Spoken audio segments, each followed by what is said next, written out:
Tapi mereka ini kalau menurut saya seperti, mohon maaf, ini seperti buang air besar atau kencing di muka orang lain. Karena mereka hanya ingin menunjukkan apa yang mereka rasakan. Ini sudah terlalu gila dan orang-orang ini seperti sudah kehilangan empatinya. Karena percaya atau tidak, bahkan seseorang yang merasakan ini di tempat keramaian atau dengan semua yang mereka miliki pun, orang ini akan bisa merasakan kesepian.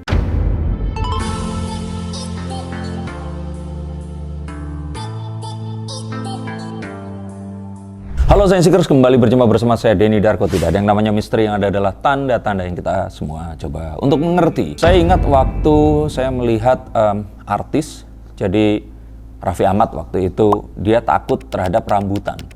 Dan saat orang datang membawa rambutan, orang-orang ini make fun of it. Mereka menganggap ini adalah satu hal yang lucu. Iko Uwais itu takut terhadap kerupuk. Nah, ini adalah satu hal yang memang sangat disayangkan. Terjadi pada orang-orang yang tidak teredukasi.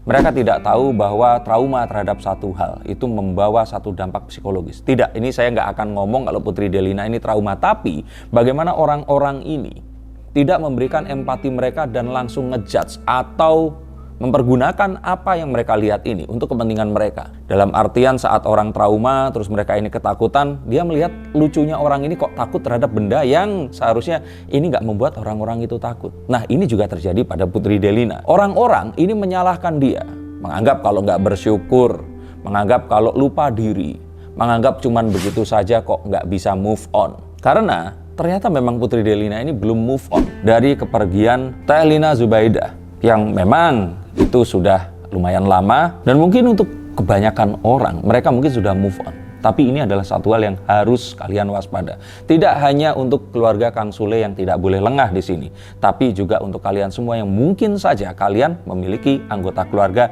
yang bisa saja terindikasi depresi semacam ini. Karena kemarin-kemarin ini saya bahas tentang permasalahan yang tanpa ending antara Kang Teddy dan Iki. Terus kemudian saya sampai di timeline saya ini menunjukkan Putri Delina yang masih, kalau kita bilang ini masih belum move on dan berduka atas kehilangan, atas meninggalnya mendiang Teh Lina Zubaidah. Putri ini kerap mewek dan sedih-sedih. Dan banyak orang yang terus kemudian mempertanyakan, tidak sedikit juga yang terus kemudian ngejudge dan juga menyindir. Dan saya miris terhadap banyaknya hujatan dan juga sindiran yang diberikan kepada Putri Delina ini. Mereka ini seakan-akan nggak cari tahu dulu kenapa ini terjadi. Dan mereka itu serta-merta mengutarakan sesuatu yang kalau menurut saya ini bukan sesuatu yang akan berguna untuk orang yang membaca. Tapi mereka ini kalau menurut saya seperti, mohon maaf, ini seperti buang air besar atau kencing di muka orang lain. Karena mereka hanya ingin menunjukkan apa yang mereka rasakan. Hal itu seakan-akan dilemparkan langsung ke muka Putri Delina. Dianggap tidak bersyukur. Dibilang sudah terkenal dan punya semuanya, kenapa kok masih seperti itu? Diingatkan bahwa banyak orang yang lebih menderita dibandingkan dia. Saya pikir dunia persosial mediaan ini, nggak di Indonesia, mungkin di luar negeri seperti ini sudah terlalu gila dan orang-orang ini seperti sudah kehilangan empatinya. Mereka seakan-akan kayak nggak care dan mereka ini cuma peduli terhadap dirinya sendiri yang pengen komentar terhadap sesuatu yang ada di depan mata mereka. Ini bukan permasalahan kurang bersyukur. Kalau masalah bersyukur, saya pikir Putri ini sih sudah bersyukur ya. Bagaimana Putri ini memiliki Kang Sule yang masih menyayanginya. Dia mungkin juga nggak harus lebih merawat Kang Sule karena sudah dapat istri baru yang akan merawatnya. Saudara-saudara yang saling melengkapi dan mengisi. Dan apalagi yaitu tadi, di bungsu yang dia dapat dari ibu sambungnya yang juga bisa disayangi dan menyayanginya juga. Dan saat dia di sini mengatakan kesepian, mungkin orang-orang yang tidak merasakan apa yang dirasakan oleh Putri Delina ini nggak bisa merasakan kesepian yang dirasakan. Kesepian itu ada banyak sekali ragamnya. Dan kalau kita tidak bisa merasakan, maka jangan kita sok tahu dan menghakiminya. Karena percaya atau tidak, bahkan seseorang yang merasakan ini di tempat keramaian atau dengan semua yang mereka miliki pun, orang ini akan bisa merasakan kesepian. Tapi gimana ceritanya? Itu kan ya cuman nggak bersyukur aja, kan selalu dikelilingi oleh orang-orang yang menyayanginya. Jangan menyamakan mental kalian dengan mental Putri Delina. Memang kalau saya pribadi saat saya melihat hal seperti itu, saya langsung akan mencemooh dengan ini anak-anak milenial dengan mental health-nya.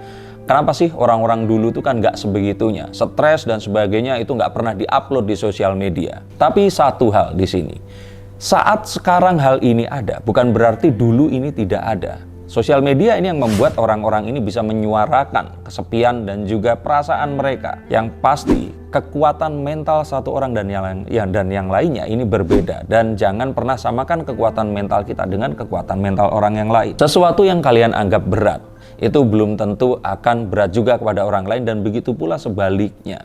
Dan bukan artinya juga saat memiliki banyak hal terus kemudian orang ini akan bahagia. Maka kembali lagi di sini, kita tidak bisa menilai sesuatu berdasarkan penilaian masyarakat dan apa yang disepakati saja, tapi kita harus mengetahui apa yang membuat dia merasakan hal ini. Mesti sejauh ini kita lihat bahwa ya Putri Delina ini dan Natalie ini baik-baik saja. Tapi sedikit banyak pasti pernikahan sang ayah ini berakibat kepada mentalnya. Bukan artinya dia tidak setuju, tetapi ini pengalaman pribadi. Saat adik saya melihat ayah saya yang ditinggal oleh ibu saya, kemudian dekat dengan wanita lain, dan terus kemudian adik saya ini merasakan sesuatu yang saya tidak rasakan. Saya sebagai seorang laki-laki berpikir seorang pria yang sudah ditemani lebih dari 30 tahun, siapkan semuanya, terus kemudian kehilangan, maka dia pasti akan berusaha untuk mencari seseorang untuk bisa menggantikannya. Tapi rupanya wanita tidak berpikir seperti itu. Dan biasanya kalau salah satu dari kedua orang tua ini meninggal dunia dan terus harus menikah lagi,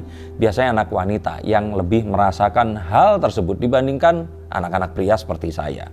Betul atau tidak? Tulis komentar kalian di bawah sini. Mungkin ada yang mengaitkan dengan usia Natalie yang tidak berbeda jauh dengan Putri Delina, tapi mungkin tidak langsung hal itu yang membuat dirinya ini merasakan kehilangan. Tapi kalau kita mau menelusuri dan melihat sesuatu yang tidak terlihat dan tertutupi selama ini adalah bahwa Putri Delina ini adalah satu-satunya anggota keluarga yang wanita sejak kepergian Teh Lina Zubaidah. Artinya dia yang paling merasakan kehilangan tersebut. Dia merasa pasti ada sesuatu yang diambil darinya, ada yang hilang dari hidupnya. Orang yang biasa jadi tempat dia mencurahkan hati, ngobrol, ini terus kemudian hilang untuk selama-lamanya. Walaupun saat itu sudah bercerai, tapi meninggal dunia ini adalah satu hal yang berbeda. Dan ini pasti yang sangat dirasakan oleh Putri Delina. Apalagi melihat bahwa sekarang keluarganya ini tampak bahagia, mungkin saja dia berpikir bagaimana keadaan Teh Lina di atas sana. Belum lagi kenyataan bahwa ya wanita ini gak gampang move on. Ini berbeda dengan laki-laki. Mungkin tidak segampang kalau dia akan bisa ngobrol dengan anggota keluarga yang lainnya. Mungkin dia akan takut dijudge juga, atau ke orang-orang yang dia merasa dekat. Toh saat dia juga mungkin mengutarakan hal ini, orang-orang di sosial media yang sesama wanita aja ini ngejudge dia. Sehingga untuk menjadi wanita ini berbeda dengan menjadi seorang pria. Bak bumi dan langit, jika pria selalu menggunakan logika dan mungkin akan lebih mudah untuk pergi dari situasi ini, maka wanita ini akan lebih sensitif, penuh pertimbangan dan juga sangat perasa. Maka yuk kita lebih mengerti kondisi seperti ini. Dan karena hal itulah maka selama ini Putri Delina ini menyimpan apapun yang dia rasakan. Dan terus kemudian menjadi pecah saat dia bertemu dengan seseorang yang juga seorang ibu. Seseorang wanita yang juga pernah merasakan kehilangan dan juga berpisah dari orang yang disayanginya. Maka inilah yang terjadi saat diundang ke podcast Bunda Maya. Putri Delina mengungkapkan semuanya dan tangisnya pecah menceritakan tentang apa yang terjadi dan apa yang dia rasakan. Sehingga ini adalah satu hal yang ternyata sering kita anggap sepele, remeh, dan terlewat begitu saja, padahal dia ada dan disimpan sendiri oleh orang yang kita kasihi. Maka coba kalian segera cek anggota keluarga kalian, bisa jadi mereka menyimpan satu hal yang dia belum pernah ceritakan. Nah, sebelum pergi ke psikolog atau ke psikiater, apa sih kira-kira yang menurut pengalaman saya harus dilakukan saat kita merasakan hal seperti itu? Yang pasti ini bukan satu hal yang akan bisa selesai dalam hitungan hari, minggu, atau bulan. Bahkan ini bertahun-tahun membutuhkan waktu untuk menghilangkan. Maka yang pertama harus dilakukan adalah memaafkan atau menerima semua ini. Memaafkan siapa? Memaafkan ibunya. Mungkin secara tidak langsung Putri Delina tidak merasakan bahwa dia ini ditinggal oleh ibunya, tapi bisa jadi dia merasakan hal tersebut dan dia tidak menyadarinya. Maka yang pertama adalah maafkan sang ibunda ini tadi, memaafkan situasinya dan menerima semuanya ini tadi. Yang kedua adalah memaafkan diri sendiri dengan apa yang dilakukan, dan it is okay to feel that way. Jadi kalau menurut saya, memaafkan dan menerima ini adalah satu hal yang mungkin bagi seorang wanita harus melakukan untuk dirinya dahulu sebelum dia move on kepada sesuatu dan yang lain. Dan yang paling penting adalah temui orang yang memang ahli di bidangnya. Apa yang dilakukan oleh Putri Delina di podcastnya adalah satu hal yang memang betul dan harus dilakukan oleh siapapun. Segera ceritakan kepada siapapun. Temukan orang pertama yang akan kalian ceritakan.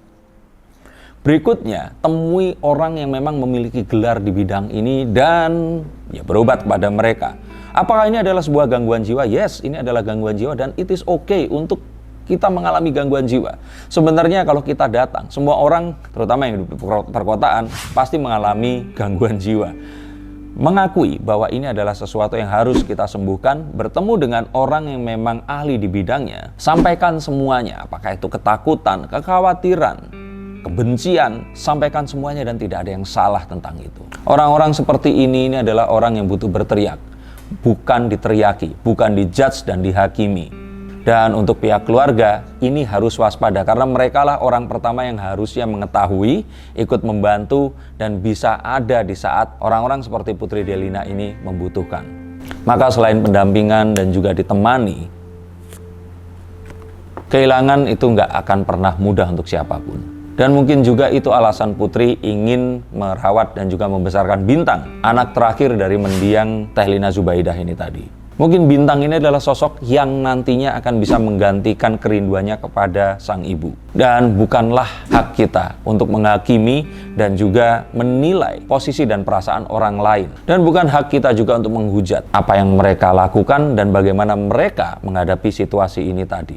Toh kita tidak pernah hidup di sepatu mereka. Dan ketahuilah bahwa hal itu nggak ada hubungannya dengan uang dan harta, karena apa yang tadi saya sebutkan tidak akan bisa menggantikan apapun kehilangan terhadap rasa yang dimiliki oleh dan kepada seorang manusia. Dan maka jika kita tidak bisa berucap apapun, membantu, paling tidak ucapkan kata doa dan hal-hal yang baik. Jika memang tidak bisa, akan lebih baik kalau kita diam saja. Tetapi jangan diam saja jika kalian ingin mengetahui apa yang akan terjadi pada kehidupan kalian. Jika kalian ingin memastikan banyak hal positif akan terjadi, maka hubungi nomor di bawah ini. Saya akan lihatkan kartunya dan pilihkan jalan yang terbaik. Seperti sebuah GPS yang akan menuntun kalian menuju ke tujuan yang kalian impikan. Terima kasih, sampai jumpa, dan salam.